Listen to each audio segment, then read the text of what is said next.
Our first panelist is Corey Thompson. He's EVP Head of Digital at Mashreq Bank.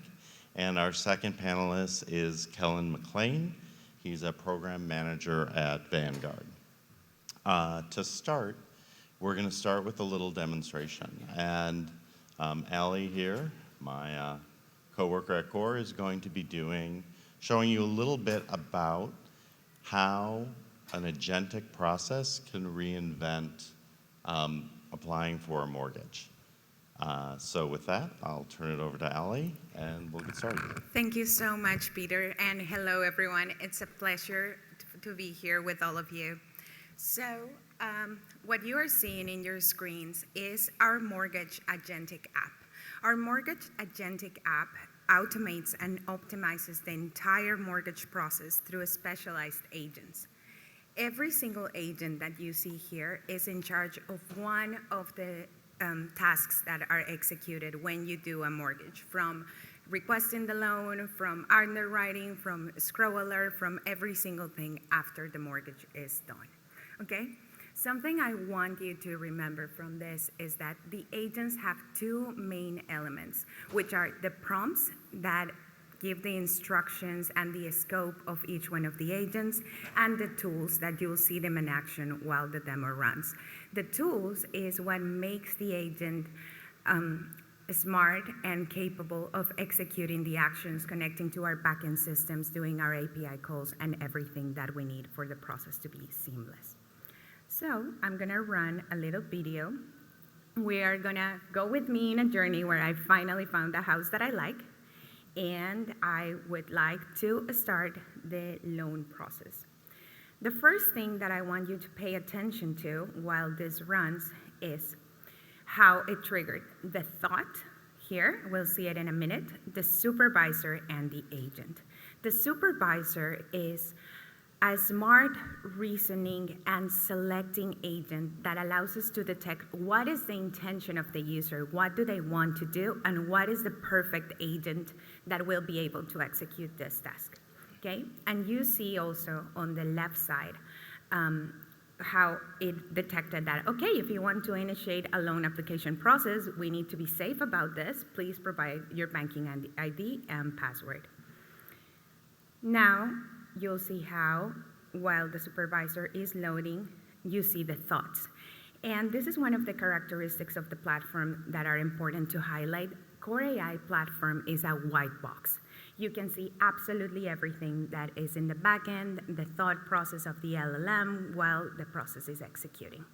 We did the identification process. You see that the identity agent did two main things.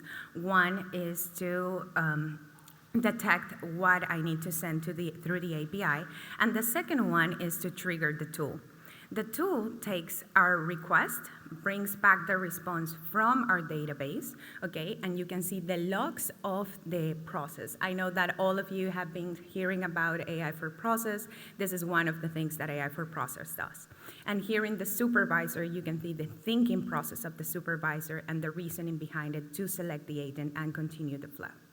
Now that we've identified who am I, what am I going to do, then we're going to ask a question. What if I stop the flow? What if I ask, hey, what should I provide for employer's name? I am not sure. So I want you to stop here and see to the right side. We see that it triggered the form assistance agent. It didn't interrupt the flow. It didn't say, oh, no, I don't understand. It triggered a different agent thanks to detecting, okay, now I need to explain. We have the explanation, hey, for employer's name, you enter the full legal name of your current employer, like Tech Solutions Inc., ABC. Okay, I understand what I need to do. So then we give it a couple seconds. I was copy-pasting, and then you see the employment details. I'm a senior backend developer, full-time at Technova Solutions, annual income of $115K. We see the supervisor triggering the agent again. And while it thinks, it will get back here. Look, you see the grade. I've noted your employment details, employer name, blah, blah, blah. Now I need you to tell me what are your assets, your liabilities, your monthly debt. If you see, it's guiding the user throughout the step-by-step process.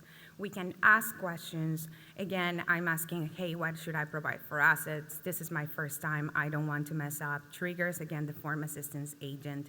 And you will see how it triggers another tool, which is the form helper. And why I wanted you to see this is so you can think it beyond just being a ChatGPT, an LLM-based bot, but actually a build, constructed solution. Okay, noted our assets. Now we're gonna say, hey, our liabilities are my student loan, my car loan, and my monthly debt. And then we have all our personal details. Now we need the property details and proof of document for verification. We're gonna add the property details. You see exact same process, see the supervisor run, and then we say, okay, the proof document. And here, you see that it goes to the document handling agent. And I'm sure most of you are wondering, why did we switch agents when I'm talking about the proof of document? The reason why we switch agents is because I am going to provide a link, which is a PDF, okay? And let's give it a second. So you see it. And the PDF needs to use the LLM to act as an OCR in the backend to bring back all that information. Once I have the summary of the loan application and the loan application is ready, I can see the thought process. The user has provided a document link for pay stub, which needs to be processed. We extract the information. We have everything that we need for the verification, and we continue the flow. Give it a couple seconds.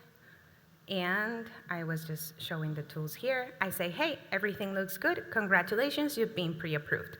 And you get your pre-approval letter right there. So all the process that I know we've all been through on the phone for over an hour, we just did it in 5 minutes. And I want you to be able to see the pre-approval letter. Give me 1 second there. We click there. And it loads mortgage loan pre-approval notification. So the letter, of course, can have the branding of any bank, all the guidelines that we would make sure, depending on the institution that should be there. But look, it was automatically generated and can be extracted from the chat. One last thing I want you all to see is on your right side, you will see a flow. The flow can tell you exactly what we've been talking about, how the supervisor connects with the specific agents, how each one of the tools get triggered, and how this is more than just prompting. It is a combination of AI for process, AI for service, agentic, and prompt engineering, all to be able to bring to you an autonomous agent that can save a bunch of time and a bunch of money. If you see it, we took 5 minutes and 22 seconds to just apply for a loan and get back at pre-approval. So thank you, and if you have any questions, let me know. Great, Alec. Thank you very much. Really trying to make some of this new technology live for you guys and real. So hopefully, I know it was kind of a rushed, quick demo.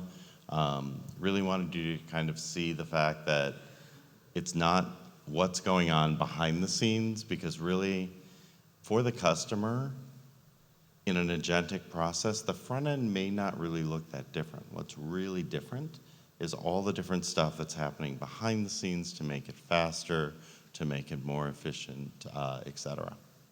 All right, so now let's start our discussion on AI. So the first question I wanted to ask, and I'll start with you, Corey, how are you currently using AI, and what type of results have you guys seen so far? Yeah, I guess if some folks managed to catch the earlier presentation, a big focus for us has been around service, obviously, and building a chatbot for that. As we start to kind of scale our digital bank, how do we scale service along with that? And exploring opportunities to leverage AI. We've been working at this for a good 2.5 years now in partnership with Kore, and we've seen some very strong results. As I shared earlier, we're getting about 150,000 conversations through our servicing chatbot 95% intent recognition, 85% containment.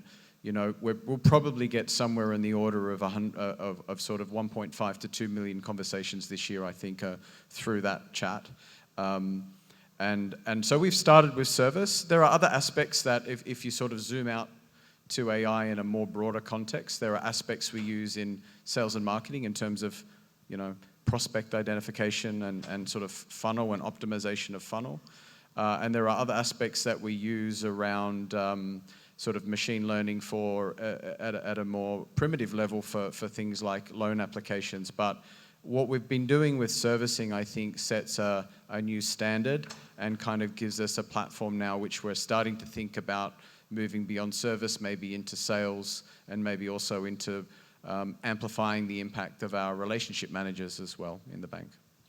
Are there other internal use cases that you guys are currently using to make employees' lives better, or is it? Yeah, so we are a kind of GitHub Copilot user. We're exploring that. Still early stages to kind of look at the measurability around that. We're still exploring the potential. And because we're a very heavy digital bank, we have a big population of engineers. We're also exploring how we leverage sort of LLMs to help us identify both the productivity and the quality of the work of our engineers. So to be able to optimize their impact, to be able to focus where we need to provide coaching training. And so, you know, we're looking at the activities where we use, we're an Azure cloud user. So we're kind of gathering the actual productivity metrics from our engineering teams from Azure and starting to push that through LLM to help us identify areas for opportunity in terms of productivity uplifts and quality uplifts and sort of coaching and supporting the team growth. That's great. Kellen, how about you? How's Vanguard using AI today? Sure. So yesterday you heard from our peer organization on the institutional side. I'm in our direct retail space, and we have a big and complex contact center, and we're trying to reduce calls and reduce handle time for those calls. So using Core to try to contain as many calls as we can and summarize calls, you know, just be as efficient as we can to reduce calls in the contact center. And what are some of the results that you've seen so far? So we're a bit earlier in this core journey than Kore. Call summarization has probably been our most successful feature that we've launched so far. We've seen 14,000 calls summarized through a core call summarization feature. So we're reducing handle time on that side, and we've got a handful of bots out in production to try to reduce calls into the contact center. Right now is really the time where we're trying to scale that up and see what a roadmap could look like to scale out and reach some more value. And any feedback from your agents who are now working with it, or? Yeah, so we got some feedback early on in the call summarization phase. A crew member told us, I didn't know that I needed this, but now that I have it, I can't imagine how I did my job without it. Spending so much time on, you know, focusing after an interaction on exactly what was said, every word, making sure you captured all the right notes. And now that's something they don't have to do. So we're getting good feedback on the crew that we're getting in front of. That's great. All right, so for my next question, I'll go back to you, Kore. So where do you expect to go next with AI? Yeah, I think, so in some respects, we're in the current state of play is I'll use the word silos. It probably sounds a little harsh, but what we're doing is sort of deep but standalone in nature. And I think from a digital standpoint, we're looking at now solving asking some fundamental architectural questions around how do we scale AI up as a platform play, as a capability across the organization, such that whether I'm a customer interacting with the mobile app, with the chatbot, or I'm perhaps interacting with my relationship manager, or possibly in the future via voice, that it can sort of contextually understand where I'm at and service me or even sell to me in the future across that sort of landscape. So, you know, we're really kind of at the point of starting to ask some really tough questions on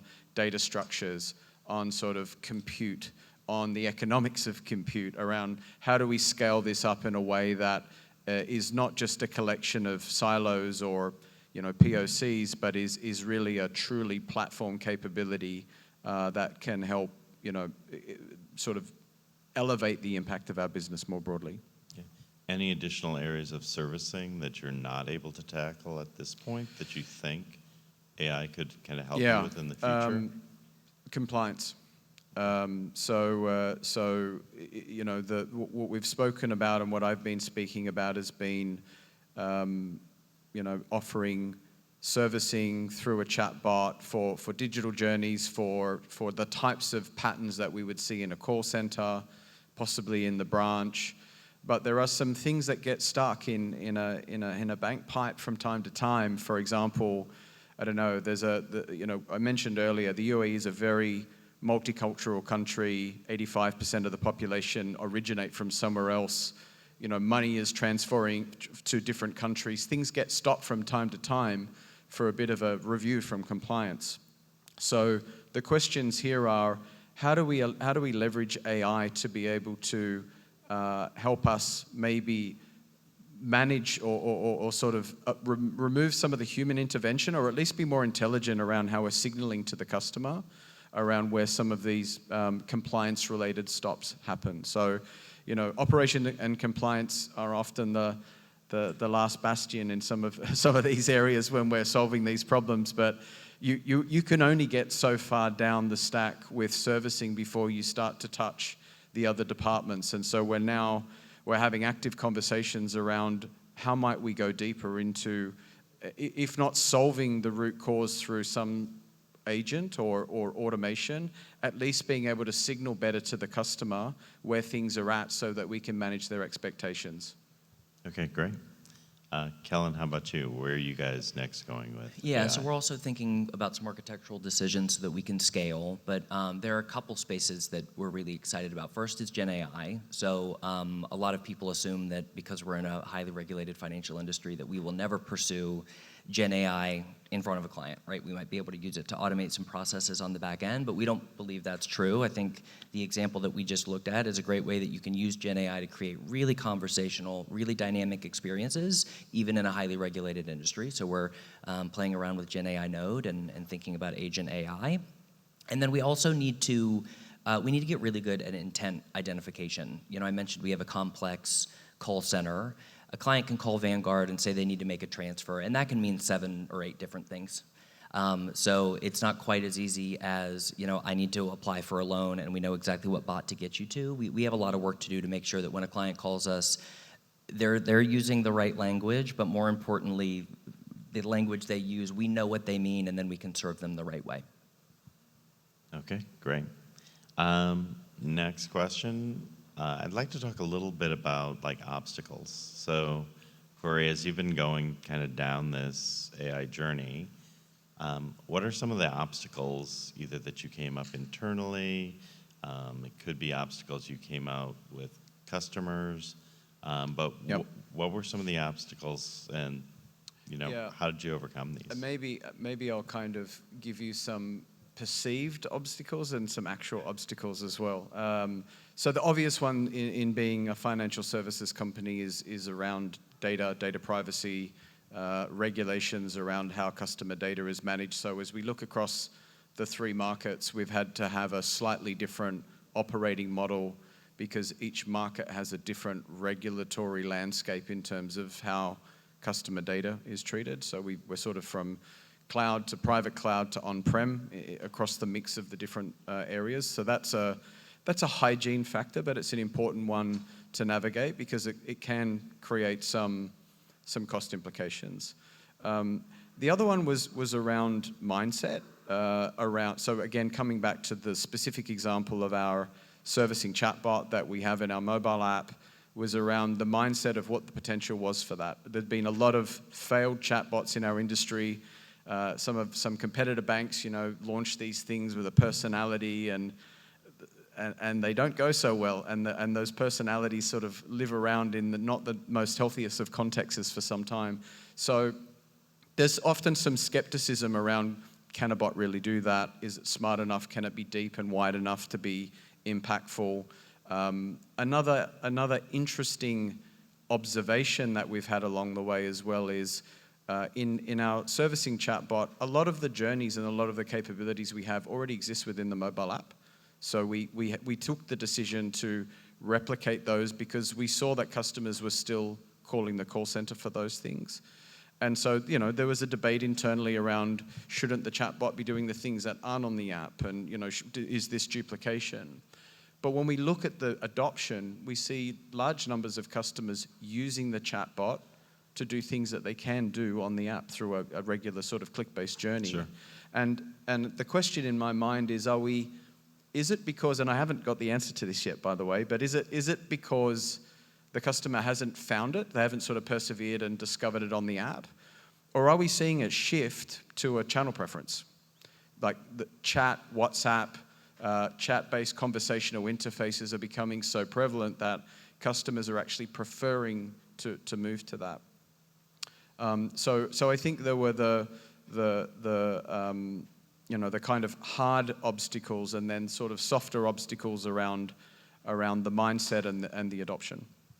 Because I can tell you, to kind of just add on to what you've been seeing from some of the other clients that we've been working with, getting the customer really to trust the bot is a huge thing. And if your virtual assistant cannot do simple things, they're not going to come back. They're not going to ask the more complex things that they can't do in online banking. So just exactly what you've said, we found that it's really important that the assistant is comprehensive, even if it's duplicating something that they could do something else, because your assistant can live in all these new different channels.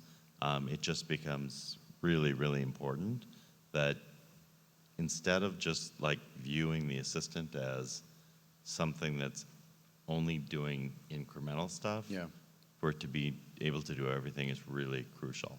Yeah, that was actually, you touched on the third point, which was the perception of customer. So how a customer's going to receive this.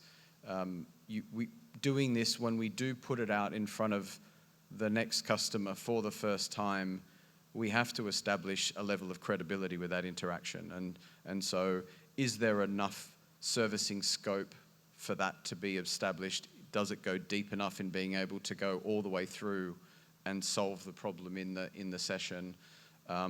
So these were some assumptions we had, and we were very tentative as we rolled it out, testing it with different segments and eventually lifting it more prevalently within the app.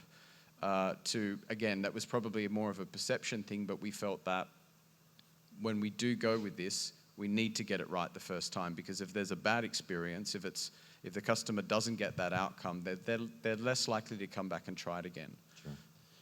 Any advice on, like, when you saw the obstacles, what types of things did you do, whether it was internal, whether it was with customers, really to be able to overcome it? Yeah, so two things I think that really benefited us at Mashreq. One, we had very strong executive sponsorship. So all the way from the top, there was a view that we need to make this work. This wasn't a kind of, let's see if it works and then we'll lean into it. It was, we're going to make it work. We're going to take our time. We're going to get it to a critical mass, and we're going to validate our way through before we sort of go hard at this. So strong executive sponsorship gave us the ability to be sustained and keep chipping and refining away at it. There was a second point, but it's just escaping me right now. But I think the being able to, the second point was around the customer side. So we did a lot of testing. We do a lot of customer interviews. We bring customers into our design facility. We look at their interaction with it. You take it with a grain of salt because it's a simulated interaction. So, but we tried to do as much as we could to take some of the risk off the table by understanding a customer's reaction and expectation for that. So for us, I think this, my advice would be, it's not a once and done. It's a sustained journey. So you kind of have to be prepared to go in and make sure you've got the support to keep with it. And whether it's customer and or internal mindsets, you have to sort of navigate around those and be prepared to kind of do your due diligence to get the confidence that it's moving in the right direction. Okay, great. Kellen, kind of same question. Any obstacles you guys have experienced? How'd you overcome them? Yeah, so many really similar to Corey. I think everyone comes in with a lot of assumptions about how AI will work or should work, and you have to challenge those. An example in our space is, our retirement specialist called contact center is a high dollar resource. So it's a place you'd look at and say, if we can automate processes there, we save a lot more money. But then there's an assumption that a retired person will never want to use a chatbot. And that's just not true. Yep. Or if it is true, then you need to find ways that we might be able to influence a channel switch there. So there are just all of these assumptions that can make it really hard to just go. And at some point you have to make some decisions and test and learn. So I think that's been a challenge, is just like trying to get this off the ground and getting enough wins under your belt that you can start to feel some momentum. And then we've also just had some challenges with the platform architecture environment, with plugging into our CCaaS provider and having 5 or 6 development teams all trying to touch one bot at a time. And so there are just some roadblocks that you find early on with the technology, but really a lot of the same challenges that Corey mentioned we're seeing as well and fighting through. And any obstacles at this point you really haven't been able to overcome, whether that's internal with your risk organization, it could be, with external regulators, anything there that's really stumping you guys right now, or? There's nothing that comes to mind that is a hard roadblock at this point, but there are some that take much more effort than others, like this Gen AI use case. I mean, we have gone through the ringer to try to just get a Gen AI use case in front of crew acting as clients. So it won't even be in front of a client, but just to get something built to try to prove out this technology has taken a lot of hard work, and we believe in the work, so we're going to fight for it. But it's those use cases that you want to spend time on to try to set a North Star, to try to be a little bit more bold, that I think get the most scrutiny right now. And any specifics on what really made it hard? Yeah, I mean, I think we talk a lot about governance, and I think right now, at least, we are still learning exactly what governance around AI should look like. Sometimes we just put process in for the sake of process and governance for the sake of governance. And I think there needs to be a little bit more intentionality around why we have a specific policy or process in place, and exactly what it's trying to prevent or stop. So, these are all still just growing pains as the industry is changing. Governance around AI needs to change every day, and we're learning with everybody else.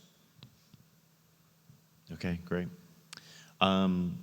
We've got a little bit of time, and I thought we would open up to any questions the audience may have for either of the panelists. Get out of the light so I can see. Any questions?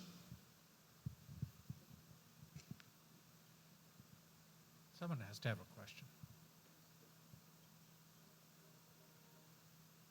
All right. Well, then I guess I'd like to thank both Corey and Kellen for joining us for this conversation. Hopefully you guys have learned from their wisdom, and we're really excited here at Kore to help you guys continue on this journey, and some of the new stuff that's coming out, I think, is really gonna take customer service to a whole new level. So again, thanks guys. Thanks, Peter. Sure. Thanks.